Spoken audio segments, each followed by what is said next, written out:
بے عفت ترین لوگوں کو رول ماڈل بناتے ہیں. یہ جتنا فیشن خواتین میں آتا ہے، ذرا سوچیں کہ ہم فیشن کن خواتین سے لے رہی ہیں.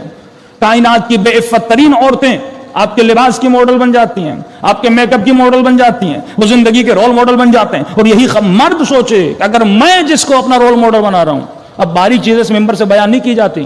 ایون عزاداری میں جو ہم پہنتے ہیں کرتے ہیں سب کچھ آپ دیکھیں ہمارے اسٹائل کن سے ملتے ہیں. وہ جو بے عفت ترین لوگ ہیں ہم ان کو کاپی کر رہے ہوتے ہیں. یہی تو شیطان کا کام ہے نا، ہم آزاد کرتا ہے. وہ نفخات نفاسات یہ قرآن بتاتا ہے، وہ تمہارے رول ماڈل بناتا ہے تاکہ تو اس کو فالو کرے. اور جب معاشرے سے عفت ختم ہو جاتی ہے تو بڑے بھرلے سے لوگ باہر نکلتے ہیں. جلوس نکلتا ہے ان بدبختوں کا. ویسٹرن ورلڈ میں یہ باہر جلوس نکالتے ہیں بڑی بے عفتی سے، بے حیائی سے، کہ جو نیچر کے خلاف ہے اس کے باہر آتے ہیں. مختلف انہوں نے شیطانی ٹولے بنائے ہوئے ہیں. اور یہاں تک کہ پاکستان کی سینٹ میں ایک بندے نے بل لانا چاہا کہ پاکستان میں بھی ہم گے کا قانون لانا چاہتے ہیں. بھائی انہوں نے کہا یہاں نہیں ہو سکتا. کہا نہیں پاس نہ کرو، ہمارا یہ مقصد نہیں کہ تم یہ قانون پاس کرو، کم از کم اس قانون کی قرارداد ایک دفعہ پیش ہو جائے تاکہ لوگوں کے کانوں میں بات جائے اور ان کو عادت ہو جائے کہ ایک دن پاکستان میں یہ بھی ہو سکتا ہے. تو جب معاشرہ بے عفت ہو جاتا، اب جب عفت ہی نہیں ہے، اس میں حیا ہی نہیں ہے، تو کیا ہو جاتا ہے؟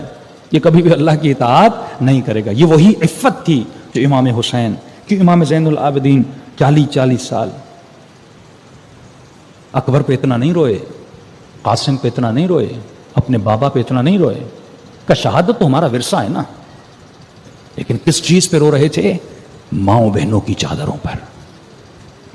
یہ وہ غم تھا جو امام سجاد کو کیا گیا کہ امام کی دعا کے جملے ہیں، قد سقطت امی، اے کاش میری ماں نے مجھے سخت کر لیا ہوتا، میں وہ بازار کا منظر نہ دیکھتا کہ شرابیوں کے بیچ میں ہماری مائیں بہنیں کھڑی تھیں. یہ عفت ہے، یہ عفت ہے جو اہل بیت کے وجود کے اندر تھی، اور ان کی آنکھوں سے خون کے آنسو بہتے تھے.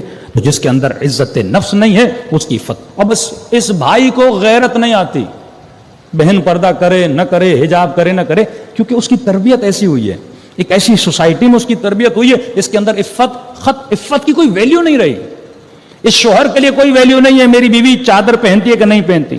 سنگل بال بھی اگر کسی عورت کا نظر آتا ہے نا، رسول فرماتے میں نے معراج میں دیکھا کہ عورتوں کو بالوں سے لٹکایا گیا ہے، کیونکہ اللہ کی اجازت نہیں ہے.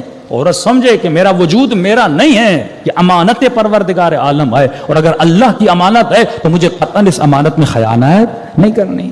اگر کوئی خاتون بتا دے بھائی جناب سیدہ کا حجاب کیا تھا، کم از کم ہم وہ حجاب نہیں کر سکتے تو واجب حجاب تو ہم کر سکتے ہیں. یہ جوان پوچھے کہ مولا علی کی غیرت کا معیار کیا تھا، اگر اتنی غیرت تمہارے اندر نہیں ہے تو کم از کم سمپل غیرت تو انسان اپنے وجود میں پیدا کر سکتا ہے. تو اگر یہ چیزیں، یہ پلرز انسان کے وجود میں نہ ہو، کبھی بھی وہ معرفت و نفس حاصل نہیں کر سکتا. اصل بات